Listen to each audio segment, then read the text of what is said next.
Iran का नया supreme leader कौन होगा? दुनिया भर की नजरें तेहरान पर लगी हैं। आयतुल्लाह सैयद अली खामेनाई की जानशीन पर इत्तेफाक कर लिया गया। बाज़ाब्ता ऐलान मजलिस खबरगान रहबरी की जानिब से किया जाएगा। मारूफ आलम दीन आयतुल्लाह अहमद अल मलहूदा ने तस्दीक कर दी। मजलिस खबरगान के रुकन मीर बाकरी के मुताबिक अरकान की अक्सरियत ने नए रहबर आला के हक में वोट दिया। उधर इसराइल की हट धर्मी जारी है। इसराइली फौज ने नए ईरानी सुप्रीम लीडर को भी निशाना बनाने की धमकी दी है।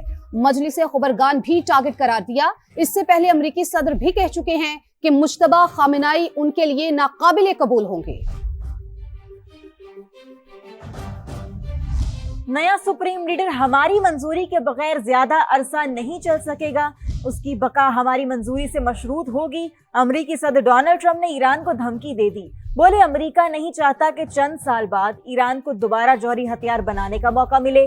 तेहरान पूरे मशरिक़ वस्ता पर कंट्रोल हासिल करने की मंसूबाबंदी कर रहा था। ईरान के पास मौजूद यूरेनियम जब्त करने के लिए तमाम ऑप्शन ज़ेरे गौर हैं। ईरान ने नए सुप्रीम लीडर के इंतखाब में गैर मुल्की मुदाखलत मुस्तरद कर दी। वज़ीर ख़ारजा अब्बास इराक़ची कहते हैं, नए रहनुमा की तकर्री मुकम्मल तौर पर ईरान का दाखिली मामला है। किसी की मुदाखलत नहीं कबूल और ना ही उनको मुदाखलत करने देंगे। अमरीकी टीवी को इंटरव्यू में उन्होंने कहा कि जंग हमारा इंतखाब नहीं थी, हम पर मुसल्लत की गई। अमरीकी फौजी अड्डे किसी भी पड़ोसी की सरजमीन पर हों, निशाना बनाएंगे। अहम खबर दें, सऊदी अरब के शहर खराज में रिहायशी इलाके पर ड्रोन हमला हुआ है। 2 अफराद जाँ बहक हुए हैं। सऊदी सिविल डिफेंस की जानिब से तस्दीक कर दी गई। सऊदी सिविल डिफेंस का बताना है कि ड्रोन हमले में 12 अफराद जख्मी भी हुए हैं। तो यह अहम खबर है। सऊदी अरब के शहर में रिहायशी इलाके पर ड्रोन हमला हुआ है।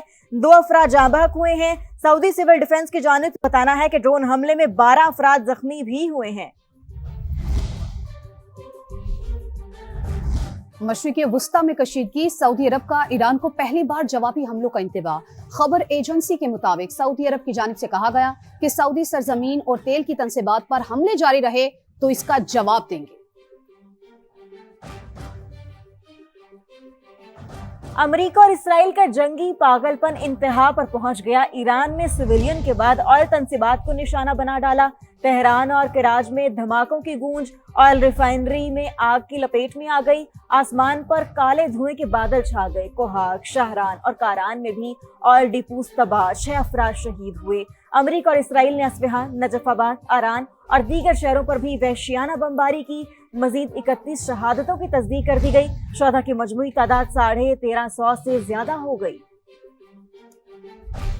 अमरीका और इसराइल का जंगी जुनून, ईरान के खिलाफ बदतरीन दहशतगर्दी, मुख्तलिफ मकामात पर हमले, जगह जगह धमाके। तेहरान और कराज में ऑयल तनसीबात को निशाना बनाया गया। आग भड़क उठी, हर तरफ स्याह धुएं के बादल छा गए। CNN के रिपोर्टर ने भी तबाही की दास्तान बयान कर दी। अमरीका का इस्फहान एयरपोर्ट पर भी हमला। कोहाग, शाहरान, नजफाबाद, आरान और दीगर शहरों पर भी बमबारी। मुताद्दिद मासूम शहरी शहीद हो गए। अमरीकी सेंट्रल कमांड के मुताबिक 28 फरवरी से अब तक ईरान में 3000 से जायद अहदाफ को निशाना बनाया जा चुका। ईरानी बहरिया के 45 से जायद बहरी जहाज भी तबाह किए गए। ईरान की भरपूर मज़ाहमत अमरीका और इसराइल के लिए ड्रावना ख्वाब बन गई। पासदाराने इनकलाब ने ऑपरेशन वादा सादी की 28वीं लहर दाग दी। तल अबीब, हैफा और यरूशलेम पर मिसाइलों और ड्रोन्स की बौछार, मुतादिद इसराइली जख्मी हो गए। कई इमारतों को शदीद नुकसान पहुंचा। मशरिक़ वुस्ता में भी अमरीकी तनसीबात तेहरान के मुसलसल निशाने पर हैं। इराक के शहर अरबील में अमरीकी फौजी अड्डे और कुवैत में आरिफ जान बेस को निशाना बनाया गया। 2 कुवैती फौजी हलाक हो गए। UAE ने ईरान की जानिब से दागे गए 16 बैलिस्टिक मिसाइल और 117 ड्रोन्स को तबाह करने का दावा कर दिया। अमरीका और इसराइल की यलगार, ईरान के जबरदस्त जवाबी वार, ताबड़तोड़ हमलों से इसराइल लरज उठा। दर्जनों मिसाइल तल अबीब पर गिरे। कई सेहूनी शहरी जख्मी हुए। गाड़ियों और इमारतों को नुकसान पहुंचा। हैफा और यरूशलेम में भी मिसाइल और ड्रोन दागे गए। लोग खौफ के मारे बंकरों में छुप गए। ईरान ने एक बार फिर इराक के शहर इरबिल में अमरीकी फौजी अड्डे को निशाना बनाया। कुवैत में आरिफ जान बेस पर भी हमले। 2 कुवैती फौजी हलाक। वाटर प्लांट को भी नुकसान हुआ। UAE ने ईरान की जानिब से दागे गए 16 बैलिस्टिक मिसाइल और 117 ड्रोन्स को तबाह करने का दावा किया। ईरानी फौज का बहरीन में होटल पर ड्रोन हमला। उर्दुन में अमरीकी फिजाई अड्डे को भी निशाना बनाने का दावा। इधर जुनूबी लिबनान में हिजबुल्लाह के साथ झड़पों में 2 इसराइली फौजी हलाक हो गए। امریکی حملوں سے ایران میں رجیم چینج ممکن نہیں، 18 امریکی انٹیلیجنس ایجنسیوں کی مشترکہ رپورٹ سامنے آ گئی۔ امریکی میڈیا کے مطابق خفیہ رپورٹ میں خبردار کیا گیا ہے کہ بڑے پیمانے پر فوجی حملہ بھی ایران کی موجودہ حکومتی اور فوجی قیادت کو ختم کرنے میں کامیاب نہیں ہو سکتا۔ رپورٹ نیشنل انٹیلیجنس کونسل کے سینئر تجزیہ کاروں نے مرتب کی۔ رپورٹ میں کہا گیا ہے کہ ایران کی اپوزیشن کا ملک پر کنٹرول حاصل کرنے کا بھی کوئی امکان نہیں۔ چین کا ایران پر حملے فوری بند کرنے کا مطالبہ، وزیر خارجہ وانگ یی نے کہا یہ جنگ ہونی ہی نہیں چاہیے تھی، طاقت کا استعمال مسئلے کا حل نہیں، حکومت کی تبدیلی کے منصوبے کو مقبولیت نہیں ملی۔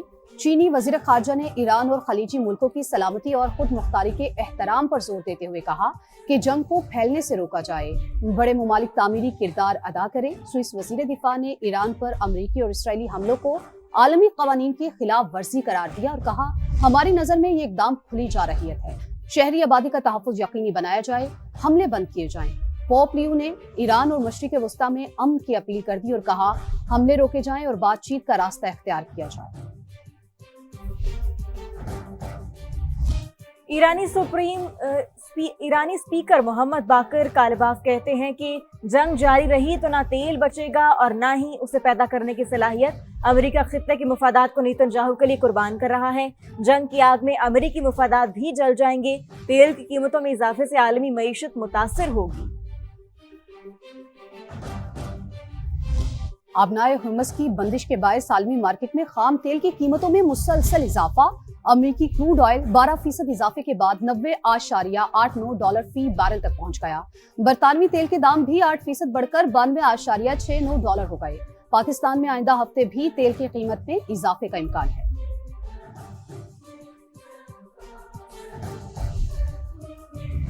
وفاقی وزراء محمد اورنگزیب اور علی پرویز ملک کی پنجاب اور سندھ کے وزرائے اعلیٰ سے ملاقاتیں، پیٹرولیم مصنوعات کی سپلائی، ڈیمانڈ اور ذخائر پر بات چیت، طلب و رسد میں توازن کے لیے بچت پالیسی پر اتفاق کیا۔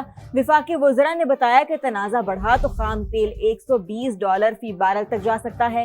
مریم نواز کا زرعی استعمال کے لیے ڈیزل کی فراہمی یقینی بنانے کی ضرورت پر زور، مراد علی شاہ کا کہنا تھا توانائی کا ذمہ دارانہ استعمال اور عوامی تعاون ناگزیر ہے۔